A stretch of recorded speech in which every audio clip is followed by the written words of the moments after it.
Merhaba sevgili izleyenler, Sanatın Gündemine hoş geldiniz. Kürdistan, Türkiye ve dünyadan yepyeni haberlerle karşınızdayız. Festivaller, konserler ve daha birçoğu. Şimdi hep birlikte bakalım.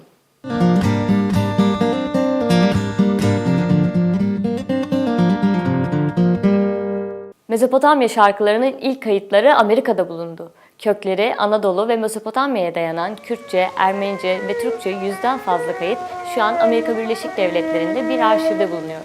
Kürt folkloru ve müziği üzerine uzun yıllardır araştırmalar yapan ve bu alanda birçok esere imza atan araştırmacı Zeynep Yaş, Osmanlı'nın makam müziklerinin Amerika'daki ilk kayıtlı örneklerine ulaştı. Yaş'ın araştırmalarına göre bu eserler 1893'lerde Osmanlı topraklarından Amerika'ya giden ilk Ermeni ve Süryaniler tarafından kaydedilen müzikler. Kürtçe, Türkçe, Ermenice, Arapça, Rumca eserler çoğunlukla keman, kanun, piyano ve darbuka gibi enstrümanlar eşliğinde kaydedilmiş. Naim Karakin, Karakin Parodyan, Udi Faraji gibi sanatçılarla bir orkestra kurup birçok ünlü ses sanatçısıyla Türkçe, Ermenice, Kürtçenin Kurmancı lehçesinden eserleri kaydetmiş. Bunların dışında Kürtçenin Kırmançki lehçesinin makam müziğinin ilk melodi kaydı da yine bu grup tarafından yapılmış. Kırmançki eser Dersim yöresine ait bir ezgi ama onun dışındakilerin çoğu sözlü, besteli müzikler.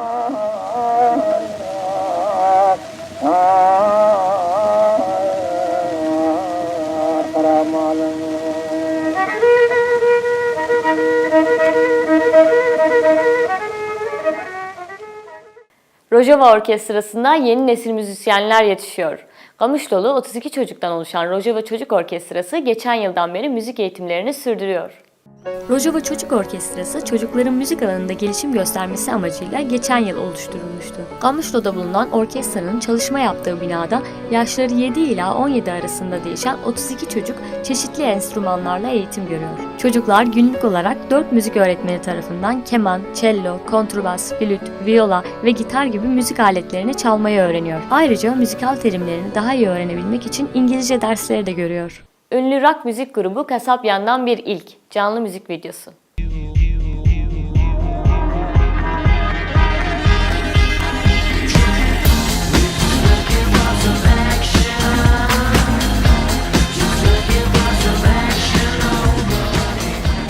Britanya'da kurulan rock müzik grubu Kasabyan geçtiğimiz gün kariyerinin en uzun şarkısı olan 8,5 dakikalık Are You Looking For Action'ı paylaştı. Grup müzik videosunu tek seferde kaydedip aynı anda da Facebook üzerinden paylaştı. Dünya çapında bir ilke imza atan Kasabyan'ın yeni albümü For Crying Out Loud 5 Mayıs'ta yayınlanmıştı.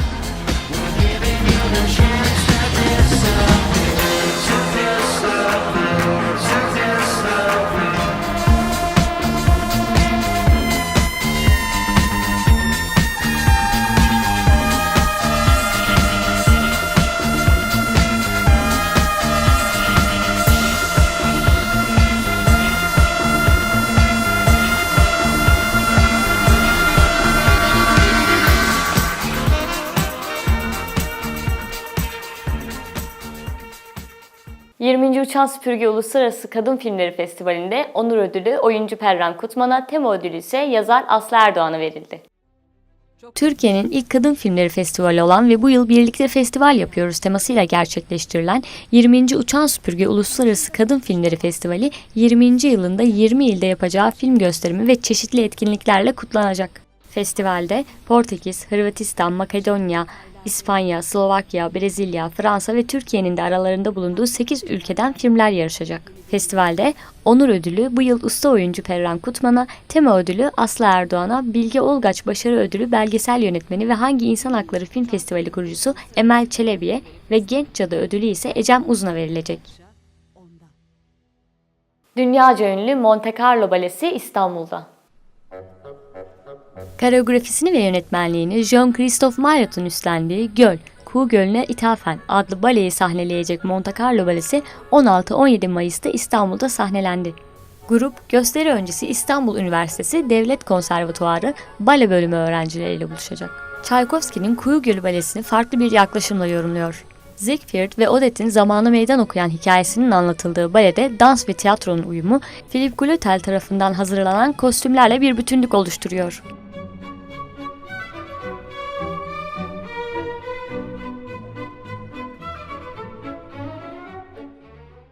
İranlı fotoğrafçı Sadi Gadrian'ın gözünden modern kadın çelişkisi. Gadrian, İranlı kadınları eleştirel bir dil yaratarak fotoğraflarına yansıtıyor. Sadi Gadrian'ın geleneksel ve modern yaşamı günlük hayat dinamiğini anlattığı görüntülerde modern nesneler ile kadını aynı karede görüyoruz. Feminist eleştirinin de yüklenildiği çalışmalarda kadının herhangi bir nesneden farkı yoktur. İranlı kadınların gerçeğini anlatan Gadrian, 19. yüzyıldan kalma stüdyo portrelerini özenle boyalı arka planlar ve dönem kıyafetleriyle yeniden yarattı. Eski ve yeninin oluşturduğu karşıtlık farklı bir otantik bakış açısını da beraberinde getiriyor. Fotoğrafçı Gadrian'ın kimi fotoğraflarında yüzler ev eşyalarıyla yer değiştirmiştir. Lastik eldiven, süpürge, tencere ve çaydanlık gibi nesneler yüzün temsili niteliğindedir. Ahmet'teki Pale Sanat Evi'nde yapılan Ahu Öztürk ile sinema atölyesi yoğun ilgiyle takip edildi. Film gösteriminin ardından söyleşi yapılırken diğer günde sinema atölyesi düzenlendi. Ama piyapalı ne kadar zerre düşüyor damana.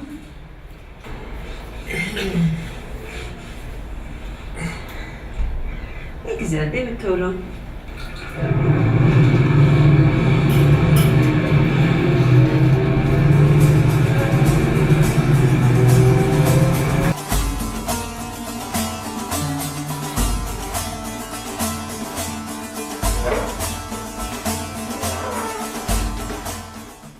İstanbul'dan Boğaziçi Gösteri Sanatları Topluluğu'nun Bir Kadın Uyanıyor ve Urmiye'den Derviş-i Avdi oyunları Ahmet Şehir Tiyatrosu'nda oynandı. Merhaba hanımefendi. Yaklaşalım mı? Yaklaşma! Yaklaşma! Ben kocamı bekliyorum. Ben evliyim. Sen karıştırdın herhalde. Yürü git. İyi be yenge ya, yemedik ya. Buraya doğru geliyor. Ne yapacağımı şaşırdım. Bir şeyler söylüyor. Duymamazlıktan geleyim gider belki. Kolum asıldı. Herkes bize bakıyor. Bir şeyler söylemeliyim. Esprili bir şeyler. Asılmayın dayım, garaja gider.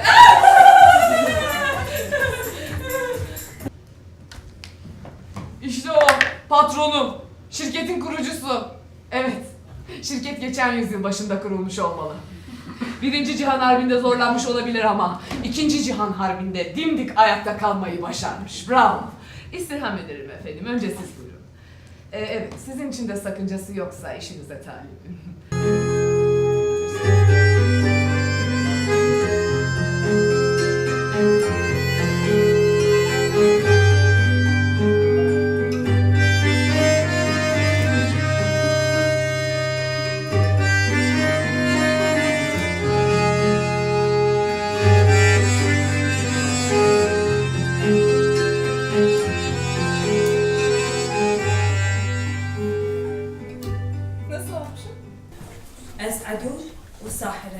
از چیلوی حساب او از درویش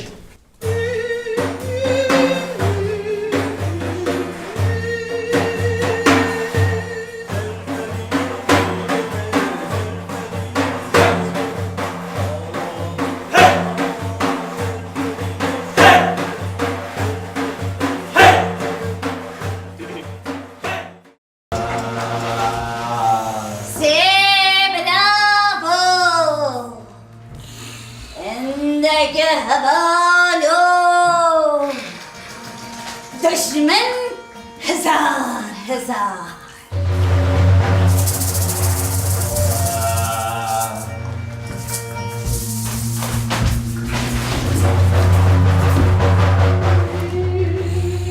جنگکنا برابر و پردشوار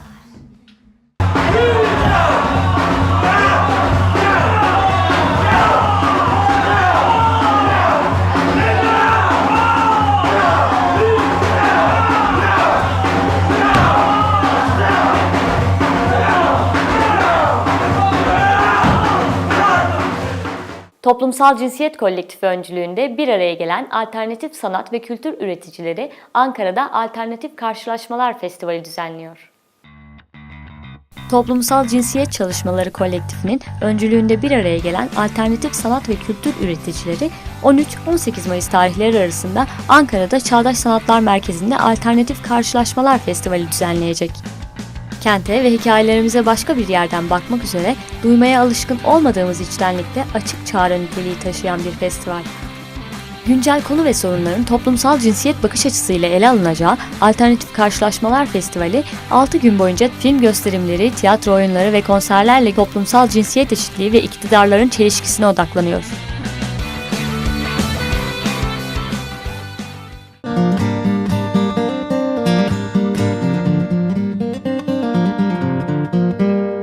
Şimdi ise bu hafta sizler için derlediğimiz filmlere bakalım. Düzene baş kaldıran bir ailenin hikayesini konu alan Kaptan Fantastik ile Reha Erdem'in Koca Dünyası.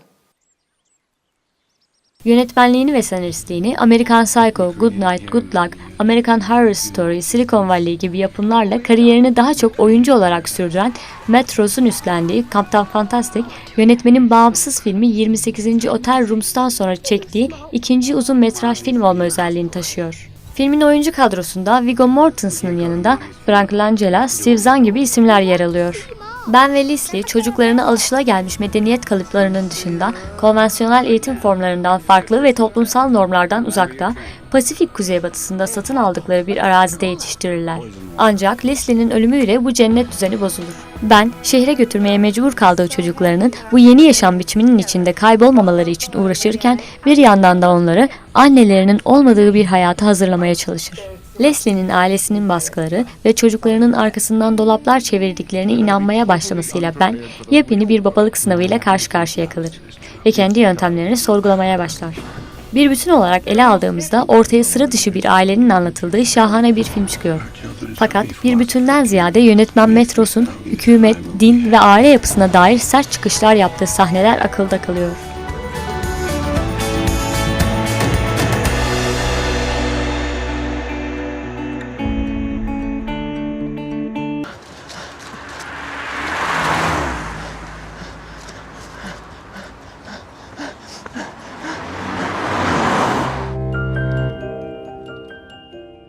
Korkuyorum Anne, Beş Vakit, Hayat Var ve Kozmos gibi başyapıtlara imza atan Türkiye sinemasının en önemli yönetmenlerinden biri olan Reha Erdem'in son filmi Koca Dünya'nın başrollerinde Ecem Uzun, Berke Karaer yer alıyor. Anne babalarının sorumluluğunu üstlenmediği, belki de istemediği iki çocuk koca dünyada nasıl hayatta kalır? Yetimhane duvarları gözlerden sakladıkları çocuklar için bir hapishanenin aşılmaz duvarları mıdır, yoksa onları dışarıdaki karanlık kocaman dünyadan korumakta mıdır? Ali ile Zuhal yetimhanede büyümüş iki gençtir.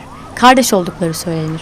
Öyle değilse bile geçen zaman ve sahipsizlikleri onları kardeş gibi yakınlaştırmıştır. Film, Ali ve Zuhal'in yetimhane dışındaki koca dünyanın kucağına savunmasız fırlatılıp atıldıkları sırada başlar. Ali ve Zuhal yetimhaneden çıkıp bu koca dünyaya attıkları ilk adımda suçla tanışırlar. Onlar için artık insanlar arasında yaşamak olanaksız hale gelmiştir. Sığındıkları orman onlar için bir tür ıssız adaya dönüşür. Medeni dünyadan dışarıya fırlatılıp atılan iki çocuk insanlığın tüm serüvenini burada sil baştan yaşayacaktır.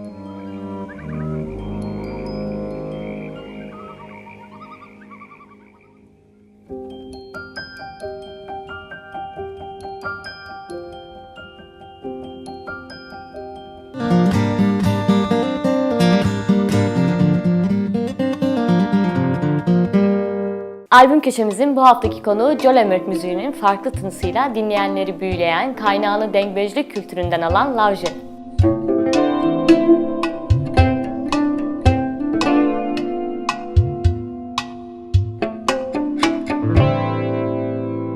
Jolemerkli müzisyenlerin kurduğu Lavje grubu ilk albümleri Selika'yı 2013 yılında yayınlamışlardı. Albüm, Jolemerk'in geleneksel müziğiyle ciddi bir çalışma olmasıyla geniş bir çevrede beğeni toplamıştı. Jolemerk'li 3 çocukluk arkadaşı Ali Tekbaş, Ali İmran Erin, Serhat Bostancı bir araya gelip neden Jolemerk türkülerini derlemiyoruz diye sorduktan sonra 8 yıl boyunca yaz tatillerinde gittikleri Jolemerk'in köylerini gezip derleme yaptılar. Bu kayıtları yeniden yorumladılar. Bu çabanın sonunda Lavje grubu Salika albümüyle dinleyicilerin karşısına çıktı. Kürt müziğine yeni bir soluk getiren grup, bir insan bir Kürtçe şarkı duyduğunda bunun Kürt müziği olduğunu nasıl anlayabilir sorusunun peşinden gittiğinin altını çiziyor. Salika albümü, Cölemerg'in kültürel zenginliğinin kanıtlarından biri olma özelliğini de taşıyor.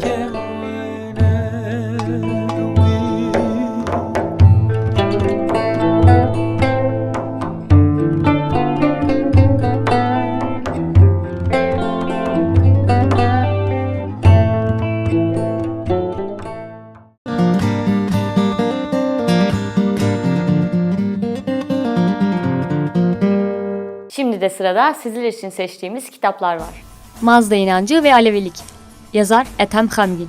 Özellikle Orta Doğu'daki inanışlar üzerinde araştırma yapan, Aleviliğin kökenindeki Mazda İnancı ve Zerdüşt Öğretisi kitabının da yazarı olan Ethem Hamgin'in Mazda İnancı ve Alevilik kitabı Aram Yayınevi'nden çıktı. Aleviliğin Tanrı ve insana yaklaşımı temelindeki felsefesinin coğrafyasında geçmişte büyük bir etkinliğe sahip olan Mazda inancı ve temeldeki Zerdüşt öğretisinden kaynaklandığı ortaya çıkmaktadır.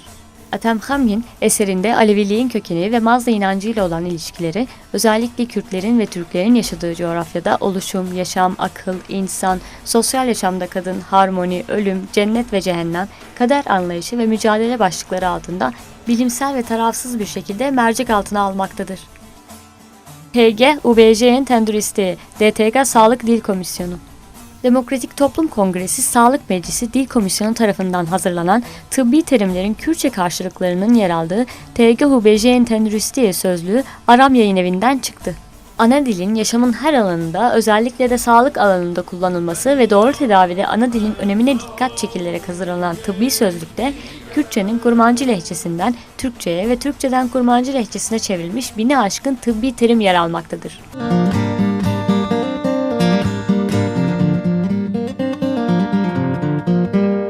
Programımızın bu haftaki konuğu çalışmalarını İzmir'de sürdüren Yeni Kapı Tiyatro Topluluğu.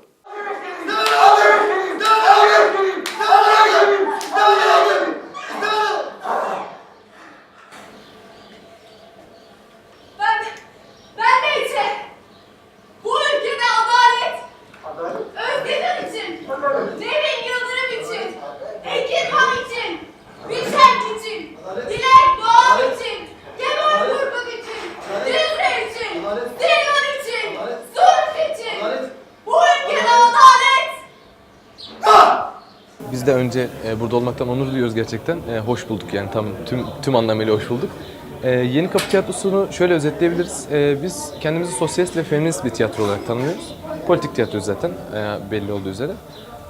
Bütün bunların haricinde oyun alanlarımızı sokaklar üzerinden, sokaklar, emekçi semtleri ve köyler üzerinden kurguluyoruz. Sanatı biraz daha merkezlerden alıp sokağa çıkartma arzumuz var, duygumuz var ve bunun peşinden koşturuyoruz. 12 yıldır da bu böyle devam ediyor. Girebildiğimiz bütün köylere, girebildiğimiz bütün emekçi semtlerine, girebildiğimiz bütün sokaklara girip sanatımızı oraya, o sokağa çıkartmak için elimizden gelen bütün uğraşı veriyoruz.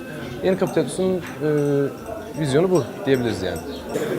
İzmir Yeni Kapı Tiyatrosu da emekçilik yapıyorum. Yaklaşık 2 yıldır etkin olarak yapıyorum. 6 yıldır tanışıyorum Yeni Kapı Tiyatrosu'yla.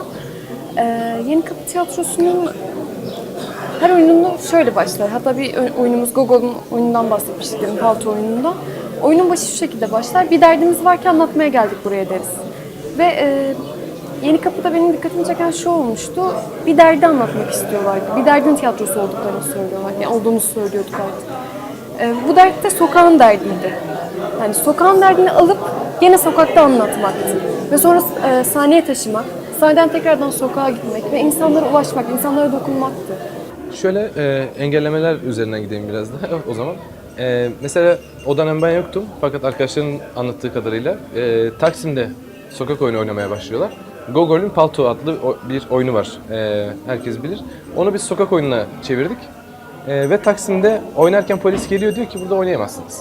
Neden diyorlar? İşte oynayamazsınız, yasak, izniniz yok. Bizim arkadaşlar da çıkıyor atıyorlar işte sanatçının haklarını. Bakın burada böyle yapabileceğimiz yazıyor. Yok diyor burası Türkiye Cumhuriyeti değil diyor, burası Taksim diyor, çıkın diyor. Ve oynatmıyor arkadaşlarımız orada oyunu. Bu gibi çokça örnek var. Mesela bir arkadaşımızı Gogol'ün Palto adlı oyununu gene aynı oyunu oynadığından dolayı halkı askerlikten soğutma suçundan ceza verdiler 5 ay. Yine aynı oyundan, Gogol'ün Palto oyunundan bir arkadaşımızı terör örgütü propagandası yapma suçundan 16 ay, yani şüphesinden 16 ay tutukladılar. 2 gün hücrede kaldı ve denetimli serbestlikle şu an serbest.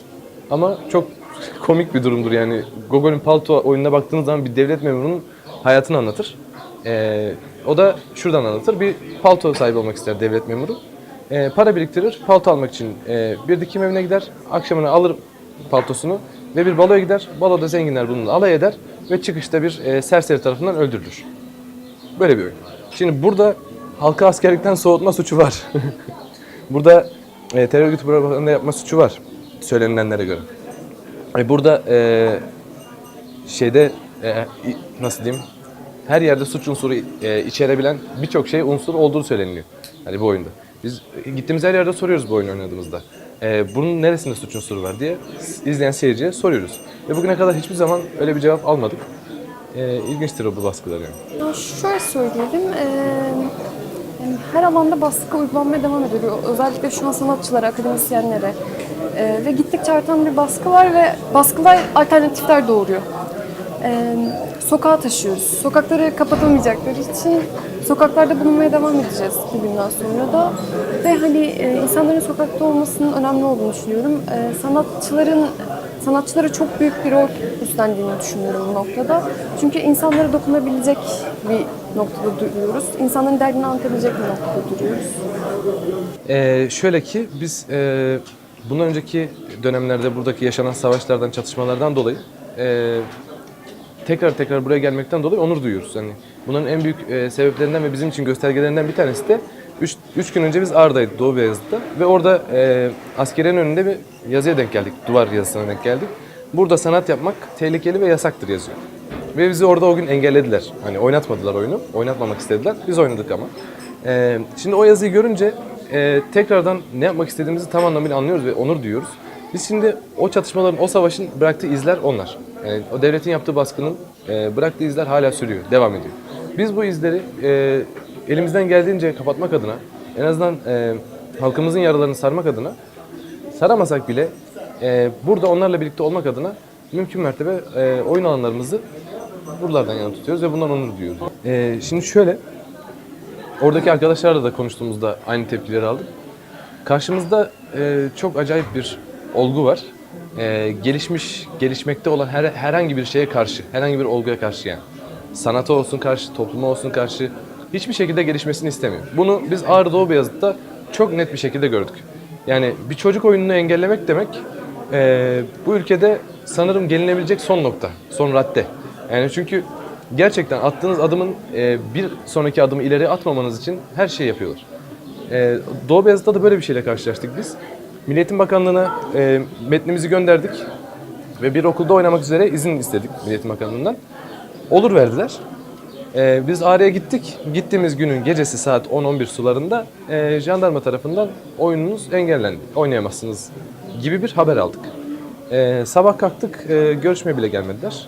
Ama biz orada gene okul dışında bir yerde gittik, oynadık ve o çocuklar gene geldiler oraya. Biz orada gene etkinliğimizi yaptık ve dediğimiz gibi burada sanat yapmak tehlikeli ve yasaktır demişlerdi. Biz de yaptık. Şöyle söyleyeyim, geçen hafta biz Ağrı'daydık. Ağrı'daki çocuklarla birlikteydik ve şunu fark ediyoruz. Aslında çok uzağız. Yani Ağrı ülkenin bir ucunda, İzmir diğer bir ucunda ama hepimiz aynı yerdeyiz. Hepimiz insanız en başta ve birbirimize dokunabiliyoruz. Yani oyunda da söylediğimiz gibi birbirimize dokunabilmeliyiz. Baskılar çok üst seviyeye artmaya başladı. Bir çocuk oyunu engellendi mesela Ağrı'da. Ve çocukların gülümsemelerini çalmak isteyen bir rejim var şu an karşımızda. Baskılar arttığı sürece de geri durmamamız gerekiyor ve dokunabilmemiz gerekiyor çocuklara özellikle. Onların yanında olmamız, onlara farkında olduğumuz. Çünkü bir öğretmen şöyle söylemişti, derse girdiğinde ilk hayal kurmalarını istemiş çocuklardan ve çocuklar Ağrı dışında hiçbir yeri hayal edememişler. Yani çocukların hayallerine o kadar çok kilit vuruluyor ki biz bu sınırları aşmak istiyoruz aslında. Bu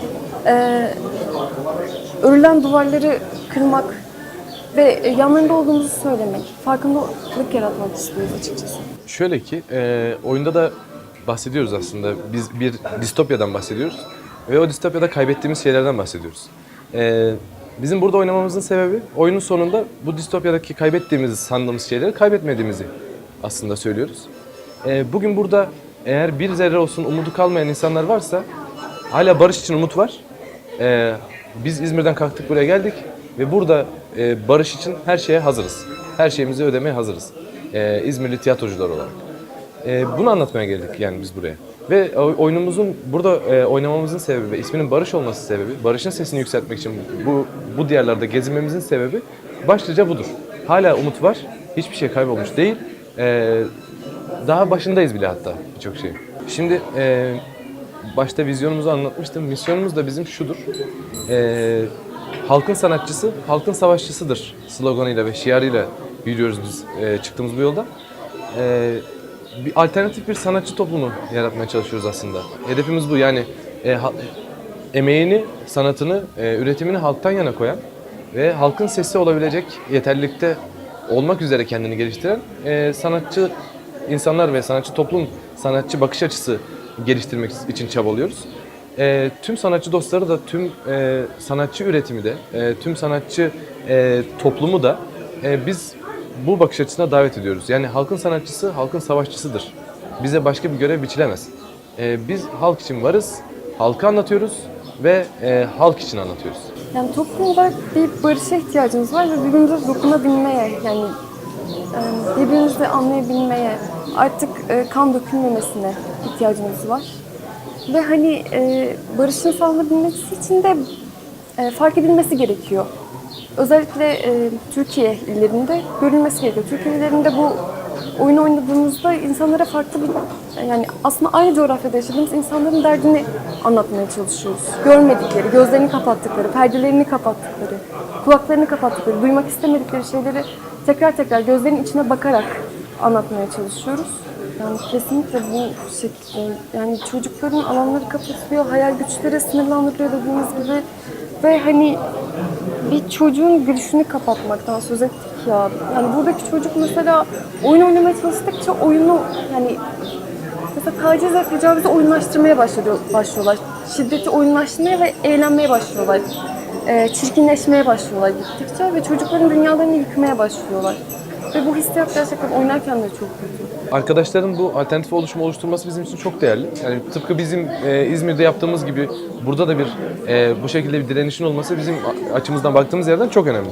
Çünkü biz ne kadar durursak o kadar gerileceğiz. Yani onlar çünkü sürekli ileriye gidiyorlar ve bizim bir şekilde önlerini kesip evet biz buradayız, kapattınız ama ya da işte çıkarttınız, işten çıkarttınız, attınız, kapattınız, tutukladınız ama biz buradayız hala. Yani mücadeleye devam ediyoruz. Biz kendi alanımızda kendimizi her zaman var ediyoruz. Sizin hiçbir şeyinize ihtiyacımız yok diyerek bir ses olabilme adına çok çok önemli bir yerde duruyor. Mesela bu arkadaşlarımızın yaptığı şenlikle bizim yaptığımız işler arasında çok güzel bir bağlantı var. Bizim burada bulunmamız da o anlamda çok değerli, bizim için de değerli, festival için de değerli olduğunu düşünüyorum yani.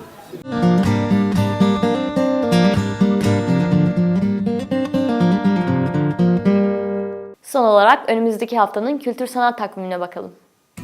İstanbul'da Açık Hava Film Festivali başlıyor. Unique İstanbul ve başka sinema işbirliği ile düzenlenen festival, sinema severleri yaz boyunca haftanın 3 günü seçkin filmlerle buluşturacak. Unique Açık Hava sahnesinde gerçekleştirilecek festival, bu yılın en çok konuşulan filmlerinden La La Land ile 1 Haziran'da başlayacak. Başka sinemanın hazırladığı program, kısa filmlerden animasyona, komediden korku sinemasına, belgesellerden fantastik filmlere oldukça zengin bir seçki sunuyor. Ahmet'teki Pale Sanat Evi'nin bu haftaki etkinlikleri ise şöyle. 22 Mayıs'ta enstrümantal müzik dinletisi saat 20'de. 26 Mayıs'ta yönetmenler Berke Baş ve Melis Birler'in katılımıyla Bağlar Film Gösterimi ve 27 Mayıs'ta ise sinema atölyesi. Ahmet Şehir Tiyatrosu'nun bu haftaki programı ise şöyle. 26 Mayıs Hafta Haçta Dükesan Tiyatro Yekta Hevi. Yer Ahmet Şehir Tiyatrosu saat 19. 27 Mayıs Hafta Haçta Dükesan Tiyatro Yekta Hevi Ahmet Şehir Tiyatrosu saat 15 ile 19 seansları. 28 Mayıs Guremancu adlı çocuk oyununun premieri Ahmet Şehir Tiyatrosu'nda saat 12'de yapılacak. 5. Diyarbakır Uluslararası Fotoğraf Günleri başlıyor. 22-28 Mayıs tarihleri arasında düzenlenecek Fotoğraf Günleri programı ise şöyle. 22 Mayıs Pazartesi. Sabri Özdemir, Fotoğrafla Hatırlamak Söyleşisi. Metrografi Fotoğraf Ajansı Söyleşisi, Irak'ta Savaş Fotoğrafçılığı. 23 Mayıs Salı, Ümit Kıvanç Fotoğraf Atölyesi, Fotoğrafta Teknik Sorunlar. Cenk Genç Diş Söyleşisi, Gezi Fotoğrafçılığı. 24 Mayıs Çarşamba, Ümit Kıvanç Fotoğraf Atölyesi, Fırat Agün ve Nurcan Ataç'ın fotoğraf sunumları. Hakan Yaralı Söyleşisi. 25 Mayıs Perşembe, Ümit Kıvanç Fotoğraf Atölyesi. Enis Rıza, belgesel sinema ve fotoğraf üzerine söyleşi. Evelyn Kans, başarılı bir fotoğrafçı olmak için ne yapmalı atölyesi. 26 Mayıs Cuma, Şehlem Kaçar moderatörlüğünde kadın fotoğrafçılar çalıştığı. Fotoğraf günlerinin açılış paneli ise belgesel fotoğrafta yeni yaklaşımlar. Moderatör Özcan Yurdalan, panelistler Altan Bal, Yücel Tunca, Özcan Yaman. 27 Mayıs Cumartesi, kadın fotoğrafçılardan çalışmalar ve deneyimler. Bölgeden fotoğraf toplulukları sunumları. Evelyn Kans, fotoğrafta yöneticilik ve iletişim üzerine yaratıcı yaklaşımlar. 28 Mayıs Pazar, Yasin Akgül'ün sunumu. Yeni nesil fotoğrafçılık. Bölgeden fotoğraf derneklerinin sunumu. Kerkük kentinde basın fotoğrafçılığı adlı sunum. 5. Diyarbakır Uluslararası Fotoğraf Günlerinin kapanış forumu ise Diyarbakır Sanat Merkezi'nde 28 Mayıs akşamı yapılacak. Programımız burada sona eriyor. Bir dahaki hafta görüşmek dileğiyle. Hoşçakalın. Na na